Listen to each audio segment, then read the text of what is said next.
Hello everyone, myself Sneha Shah from LG Institute of Engineering and Technology from the Department of Electronics and Communication Engineering. Today I am going to explain you the last property of the continuous time Fourier transform, and based on that we will solving some examples from the subject of signal and systems from the third unit, which one is Introduction to Fourier Series and Fourier Transform. Up to last session, I had explained you 10 different properties of continuous time Fourier transform, right? Now the 11th property is convolution in the time domain, and it will also consider as convolution theorem. So this question may be also asked like this: explain the convolution theorem. In the examination, if you will ask that explain any 3 properties of Fourier transform or explain any 2 properties of Fourier transform, then from this 11 properties you have to explain any 2 or 3 properties with proof. If you are given a particular property and asking like this, explain the convolution theorem or explain the convolution in the time domain, then you have to explain that particular property with the help of statement and its proof. Now the last property is convolution in the time domain. If we will convolving 2 signal in the time domain, then what will be the term in the frequency domain? So for that the statement will be like this: if we will taking 2 signals x1 of t and x2 of t, and if we will finding the Fourier transform of that, then it will representing as x1 of f and x2 of f respectively. If we will taking the convolution of this 2 signals x1 of t is convolved with x2 of t, then corresponding to that in the frequency domain it will representing as multiplication of their Fourier transforms, right? So it will representing as x1 of f into x2 of f.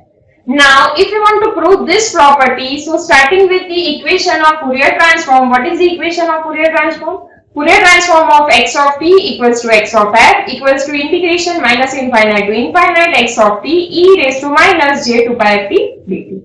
Now instead of x of t, we have to find the Fourier transform of x1 of t convolved with x2 of t, right? So if I am finding Fourier transform of x1 of t convolved with x2 of t, then it will representing as, instead of this x of t, we will writing x1 of t convolved with x2 of t. So it will representing as integration minus infinite to infinite x1 of t convolved with x2 of t into e raised to minus j to pi f t dt.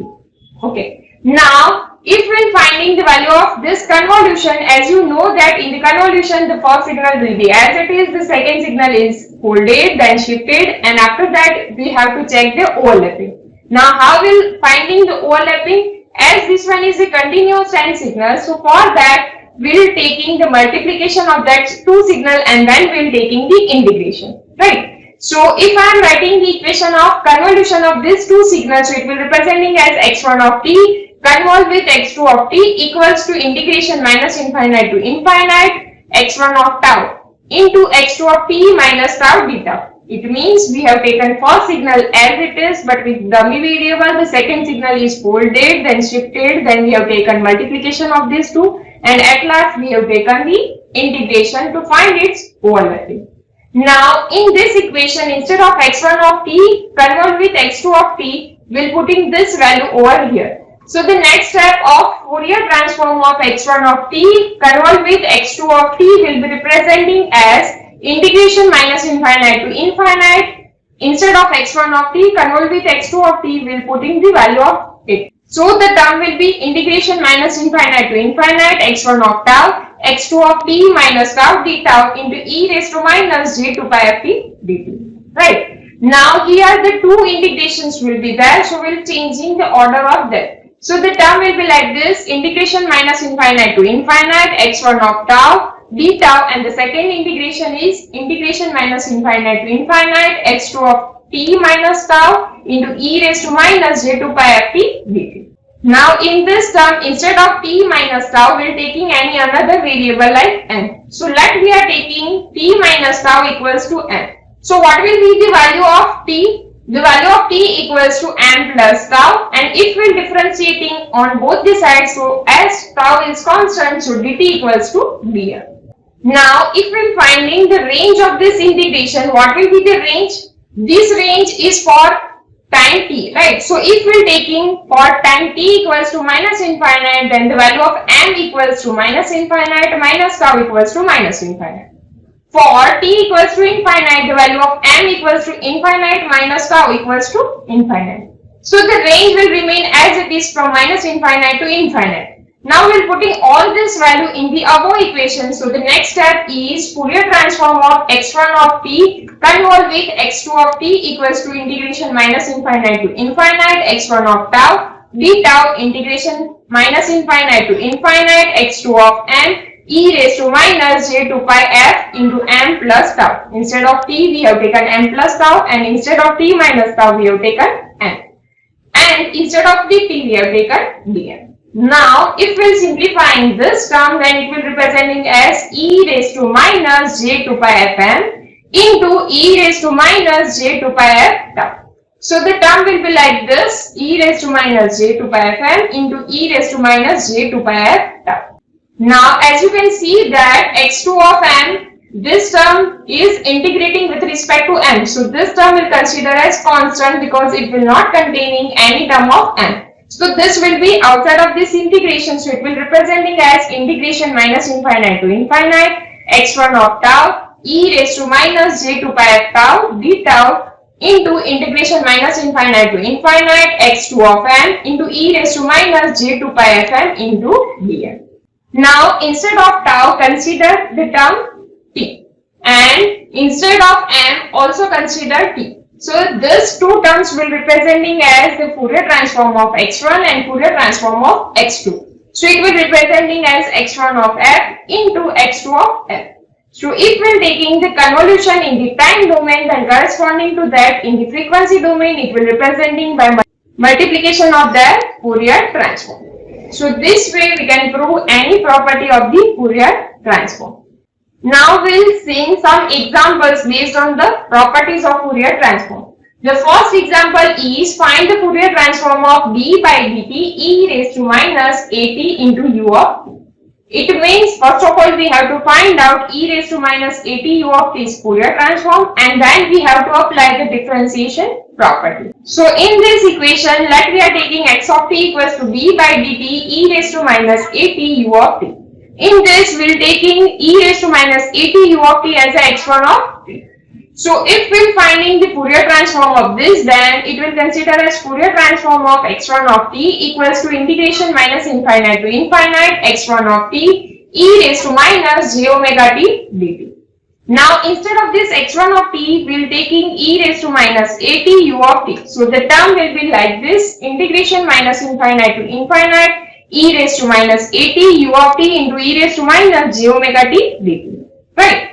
Now, as you know that the value of u of t equals to 1 for t equals to 0 to infinite, and for negative values of t, its value equals to 0. So 0 into any term will becomes equals to 0. So as and when u of t is included in any term, then we have to change the range from 0 to infinite. So this term will consider as Fourier transform of x1 of t equals to integration 0 to infinite e raised to minus at into e raised to minus j omega t dt. Right. Now we are simplifying this term as e raised to a into e raised to b equals to e raised to a plus b. So the term will be like this: integration 0 to infinite e raised to minus a plus j omega into t dt. Now if we are taking the integration of this, then the term will be e raised to minus a plus j omega into t divided by minus a plus j omega, and the range will be 0 to infinite. Now if we are putting this range over here, so the term will be higher limit minus lower limit. So e raised to minus infinite minus e raised to 0 divided by minus a plus j omega. Now as you know that the value of e raised to minus infinite equals to 0 and e raised to 0 equals to 1. So the term will be 0 minus 1 divided by minus a plus j omega. Now this term will be representing as minus 1 upon this. So minus minus will be cancelled out. So the final term will be 1 upon a plus j omega. So this one is the Fourier transform of the term e raised to minus at u of t. So we'll representing it as e raised to minus at u of t's Fourier transform is 1 upon a plus j omega, and as you know that omega equals to 2 pi f. So we're writing like this 1 upon a plus j 2 pi f. So this one is the final answer of x of f. Now we have to apply the differentiation property. What is differentiation property? If we're differentiating the input signal x of t with respect to t, d by dt x of t, then its Fourier transform will be x of f multiplied with factor j 2 pi f. So, as we have taken this term as x of t, suppose if I am taking this term as x1 of t, so its Fourier transform is 1 upon a plus j 2 pi f, right? So just we have to multiply this term with the term j 2 pi f. So it will give you the final term as d by dt e raised to minus at u of t's Fourier transform as j 2 pi f into 1 upon a plus j 2 pi f. So if we simplify this, then the final answer is j 2 pi f divided by a plus j 2 pi f. So this way we can find the value of Fourier transform of this term by using the differentiation property. So the next example is find the Fourier transform of x of t equals to 1 upon a square plus t square. Now if you want to find out Fourier transform of this x of t, so for that here we will consider x of t equals to e raised to minus a mod of t. Because if we will consider e raised to minus at, so it will consider as its Fourier transform equals to 1 upon a plus j omega. Similarly, if I am finding the value of e raised to at, then its Fourier transform will be 1 upon a minus j omega. So overall e raised to minus a mod of t will gives you the final term as 2a upon a square plus omega square. So this one is the Fourier transform for this term. Now here we will apply the duality or symmetry properties. So for that, first of all, we have to take the inverse Fourier transform of this. So if I am taking inverse Fourier transform of this term 2a upon a square plus omega square. So for that, if I am applying the inverse Fourier transform, what is the equation of inverse Fourier transform? If x of omega is given to you, then the inverse Fourier transform is x of t equals to 1 upon 2 pi integration minus infinite to infinite x of omega into e raised to j omega d omega, right? So we'll applying this rule over here. So instead of x of omega, we'll putting this term. So the term will be like this: x of t equals to e raised to minus a mod of t is equals to 1 upon 2 pi integration minus infinite to infinite 2a upon a square plus omega square e raised to j omega t d omega. Now if we'll multiplying both the side by factor of 2 pi and we'll replacing t by minus t, because we have to apply the duality or symmetry property. So first of all we'll replacing t by minus t, so the term will be like this: 2 pi into e raised to minus a mod of t is equals to integration over minus infinite to infinite 2a upon a square plus omega square into e raised to minus j omega t d omega. Now here we have taken, instead of t we have taken minus t.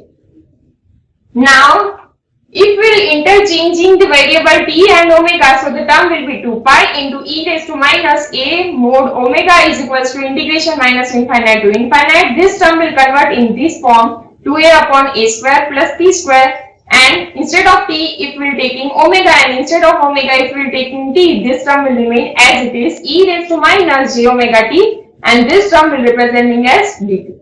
Now from this you can say that this one is x of t. Suppose if we are considering this term as a x of t. Now the next step is we will dividing both the side by factor of 2a. So the term will be 2 pi by 2a into e raised to minus a mod of omega is equals to integration minus infinite to infinite 1 upon a square plus t square e raised to minus j omega t dt. Right. So as in the question you are asked like find the Fourier transform of 1 upon a square plus t square, right? So here we will considering that this one is x of t. So x of t into e raised to minus j omega t dt. So this one is considered as Fourier transform of this term, right? So it will gives you the final term as pi by a into e raised to minus a mod omega. So this one is the Fourier transform of 1 upon a square plus t square, and its value will be pi by a into e raised to minus a mod of omega. So this way we can use any property of the Fourier transform for the calculation of any example based on the Fourier transform. Thank you so much.